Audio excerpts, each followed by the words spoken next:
Perkenalkan, nama saya Ahsanto Ali. Pada kesempatan hari ini saya akan memberikan sebuah informasi tentang sebuah peluang usaha, di mana peluang usaha ini bergerak dalam bidang distribusi produk yang meliputi bidang pertanian, peternakan, perkebunan, perikanan, dan kesehatan dengan sistem network marketing. Nah, usaha ini dapat Anda jalankan dengan sistem paruh waktu, sehingga tidak perlu meninggalkan pekerjaan yang sudah Anda tekuni. Fleksibel, artinya kapan dan di mana saja Anda bisa jalankan. Tidak harus dengan menggunakan modal yang besar, sehingga resikonya sangat kecil, tetapi memberikan kesempatan untuk mendapatkan penghasilan yang tidak terbatas dan dapat diwariskan. Tapi sebelum saya menjelaskan, saya ingin bertanya kepada Anda, siapa di antara Anda yang masih menginginkan penghasilan tambahan? Bisa tunjuk jari.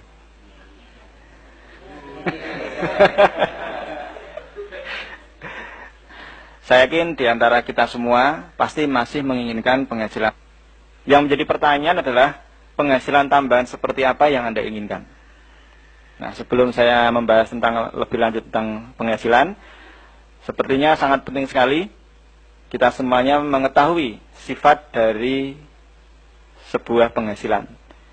Nah, sifat penghasilan ini dibagi menjadi dua. Berdasarkan cara bagaimana seseorang mendapatkan penghasilan itu dibagi menjadi dua, yaitu penghasilan yang bersifat aktif dan penghasilan yang bersifat pasif, atau sering kita namakan active income dan passive income. Nah, ciri-ciri penghasilan yang bersifat aktif atau active income adalah saat aktif bekerja dia dapat uang, dan saat tidak aktif bekerja dia tidak dapat uang. Konsekuensinya, kalau ingin uang maka dia harus kerja terus. Ya. Sebagai contoh, penghasilan active income adalah seseorang yang bekerja atau berstatus sebagai seorang karyawan.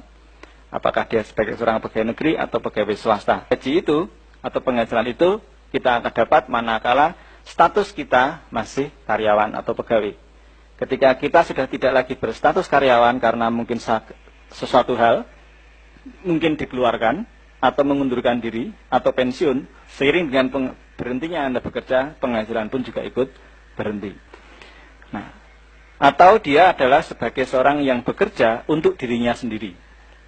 Sebagai contoh, wira swasta. Nah, seorang pedagang sayuran misalkan, ketika dia berdagang dapat penghasilan. Tetapi kalau dia pulang ke rumah, penghasilan juga berhenti karena tidak melakukan aktivitas penjualan. Seorang dokter, ketika dia buka praktek, dia akan menerima pasien dan akan mengeluarkan resep, dan pasien akan membayar dokter tersebut. Tetapi ketika dokter itu pulang ke rumah, tidak melakukan aktivitas seperti profesinya sebagai seorang dokter, maka penghasilan itu pun berhenti. Artinya kalau dokter itu sakit, opname, ya berhenti penghasilan. Ya. Kemudian seorang insinyur misalkan, dia memborong pekerjaan, tapi kalau proyeknya tidak ada, ya dia tidak dapat penghasilan.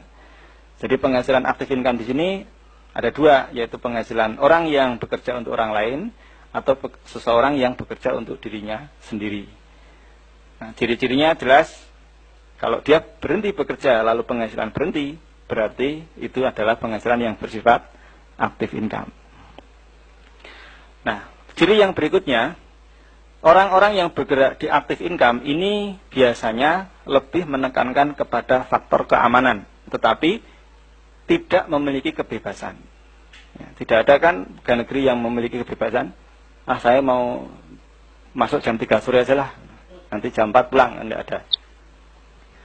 Misalkan kalau wira swasta kan bebas, mau jualan sore hari, mau pagi hari, mau sore hari, ya bebas, berangkat. Kalau nggak kerja dapat hasil biasa bebas, ya kan?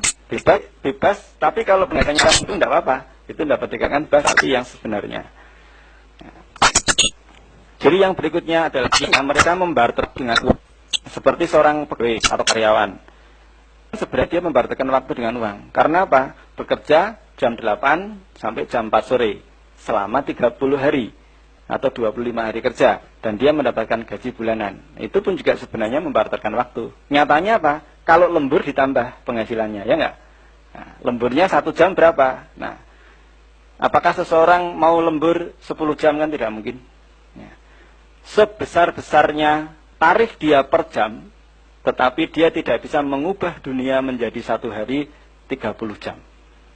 Yang namanya jam tetap 24 jam 1 hari. Otomatis dengan konsekuensi tersebut, maka penghasilannya jelas akan terbatas. Karena dia tidak mungkin menukarkan seluruh waktunya 24 jam itu ditukarkan dengan uang.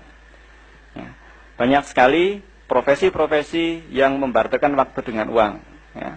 Contohnya misalkan seorang konsultan, 1 jam dibayar 1 juta. Misalkan saja. Walaupun sebesar apapun, tetapi tetap yang namanya dia tidak mungkin menukarkan 24 jam seluruhnya dengan uang 1 jam. Apalagi yang hanya profesi sebagai seorang tukang pijat, atau tukang batu yang hanya diberi upah 1 jam, misalkan 10.000. Ya. Jadi penghasilannya sangat terbatas sekali. Kemudian kita lihat yang passive income. Ciri-ciri seorang yang mendapatkan penghasilan passive income adalah dia bekerja atau tidak bekerja, tetap akan mendapatkan penghasilan. Ya. Contohnya adalah seandainya Anda memiliki rumah yang Anda kontrakkan, pada saat Anda membangun rumah, sebenarnya Anda telah bekerja, membangun, mengeluarkan dana investasi waktu, tetapi pada saat Anda membangun, Anda tidak mendapatkan income dari rumah Anda. Ketika rumah Anda selesai Anda bangun, kemudian Anda sewakan, pada saat Anda menerima uang sewa atau uang kontrakan rumah, itulah yang namanya penghasilan passive income. Karena apa? Karena Anda tidak lagi bekerja membangun rumah. Anda tidur di rumah, Anda mendapatkan penghasilan dari properti yang Anda miliki. Kemudian Anda memiliki deposito. Misalkan Anda memiliki deposito 1 miliar, maka setiap bulan Anda akan mendapatkan kurang lebih 8 juta rupiah per bulan, kerja atau tidak kerja. Siapa yang bekerja? Uang Anda yang bekerja. Kemudian dia memiliki kebebasan waktu. Karena salah satu ciri orang yang mendapatkan passive income, ya, keinginannya dengan kebebasan waktunya, dia memiliki waktu untuk berinvestasi lagi.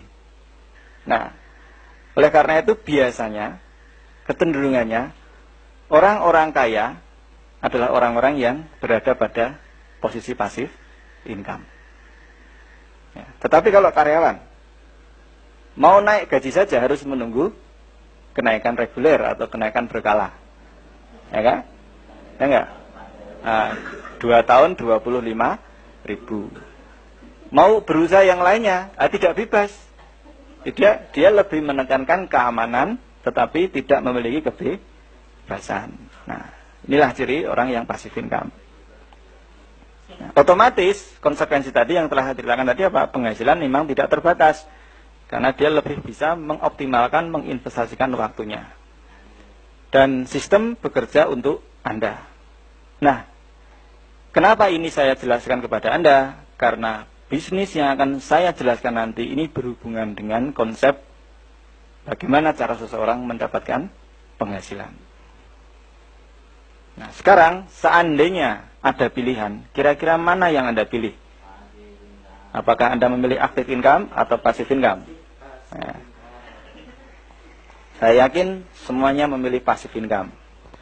Tetapi kadang-kadang dia tidak bertanya bagaimana caranya mendapatkan passive income. Jika Anda tertarik untuk mendapatkan passive income, di sini ada sebuah kesempatan untuk bergabung dengan bisnis NASA, di mana Anda memiliki peluang untuk membangun sisi passive income Anda.